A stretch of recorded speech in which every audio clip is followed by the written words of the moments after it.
Assalamualaikum warahmatullahi wabarakatuh. Kali ini saya akan membawakan presentasi dari hasil tugas 2 Statistika dan Probabilitas. Perkenalkan, saya Fahri Husaini, mahasiswa Universitas Siber Asia, Prodi Informatika dengan nomor NIM 210401010173. Baik, kita langsung masuk ke soalnya.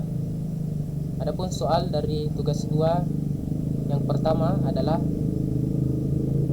untuk mencari berapa banyak kata yang bisa terbentuk dari nama belakang. Yang kedua adalah menjelaskan apa itu distribusi normal menurut pemahaman sendiri.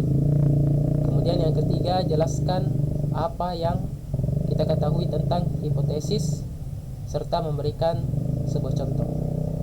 Baik, berikut adalah jawaban saya. Untuk soalan nomor 1 yang pertama, berapa banyak kata yang bisa terbentuk dari nama belakang saya? Jadi nama saya Fahri Husaini, nama belakang saya adalah Husaini, Husaini. Dari kata Husaini dapat diketahui banyaknya huruf adalah 7. Jadi N-nya adalah 7. Jadi N banyaknya unsur 7. Kemudian banyaknya huruf yang akan disusun adalah semua hurufnya. Jadi R adalah 7. Jadi dari kata Husaini kita akan susun semua menjadi R-nya 7. Kemudian huruf yang sama adalah I. Di sini I, terdapat I itu muncul 2 kali. Jadi huruf yang sama I adalah 2.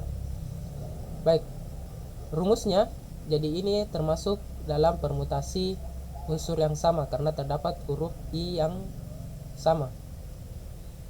Permutasi N dari R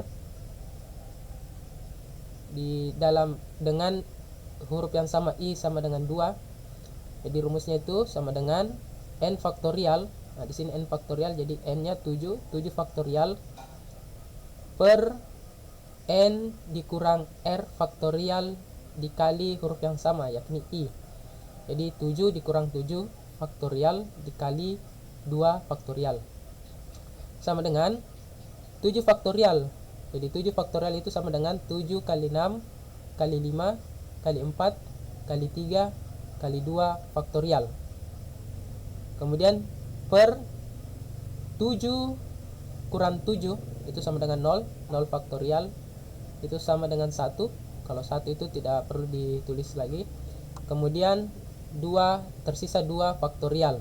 Jadi di sini 2 faktorial. Jadi per 2 faktorial. Kemudian 2 faktorial ini dapat kita hilangkan dengan kali silang dengan faktorial yang di atas. 2 dicoret jadi hilang.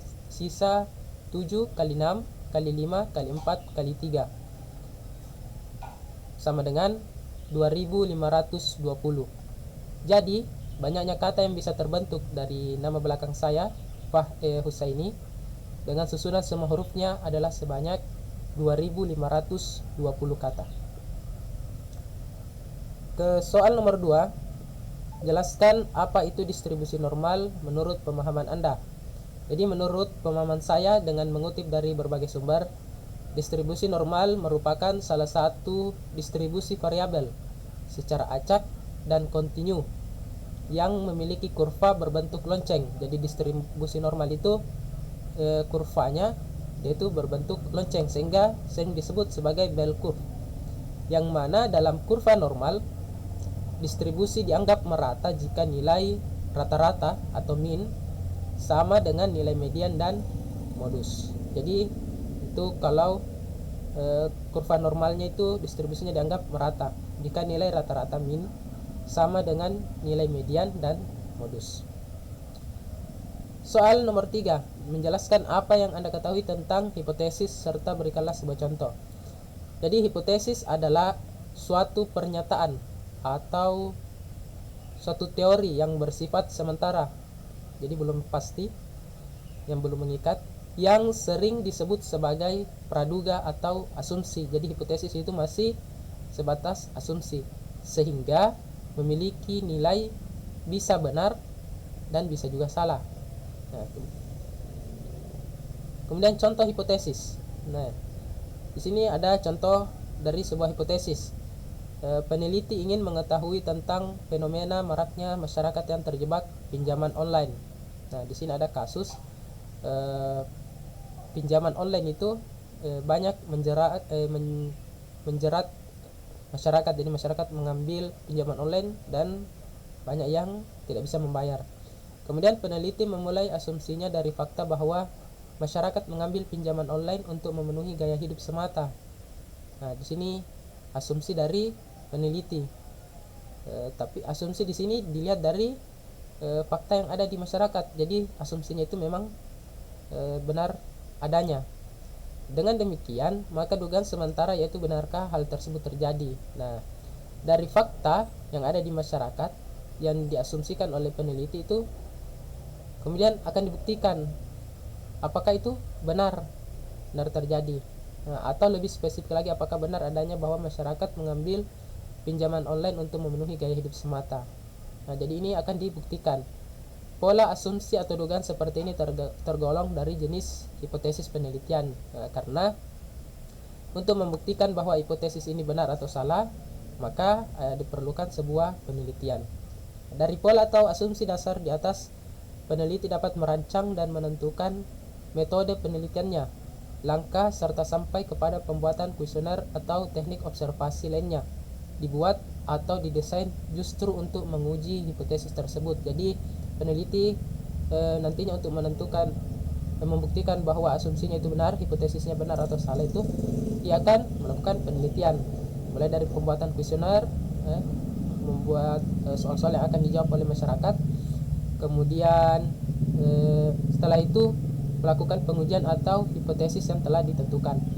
Jika jawabannya yang didapatkan ternyata benar bahwa masyarakat mengambil pinjaman online untuk memenuhi gaya hidup semata, itu artinya dugaan sementara atau hipotesis atau asumsi dari peneliti tersebut terbukti benar. Namun, untuk memuaskan para pembaca dan audien penelitian tersebut, tentunya peneliti memiliki batasan sampel. Jadi tidak semua bisa dijadikan sampel. Tidak mungkin. Jadi hanya ada batasan-batasan sampel untuk melakukan observasi terhadap maraknya itu pinjaman online. Kemudian jawaban atas penelitian tersebut tentunya akan dibantah oleh masyarakat yang tidak menggunakan pinjaman online sebagai solusi memenuhi gaya hidup. Adanya batasan sampel dan populasi akan menjawab dan menegaskan penelitian itu berlaku untuk sampel atau suatu tempat tertentu saja, tidak berlaku untuk seluruh masyarakat. Nah, jadi setelah melakukan penelitian, kemudian menentukan batasan sampelnya, nah kemudian jawaban yang didapat dari penelitian tersebut, dari pengujian hipotesis tersebut, nanti didapatkan jawaban yang mungkin mendapat batasan sampel atau populasi. Demikian presentasi dari tugas 2 mata kuliah statistika dan probabilitas. Saya Farius ini undur diri. Assalamualaikum warahmatullahi wabarakatuh.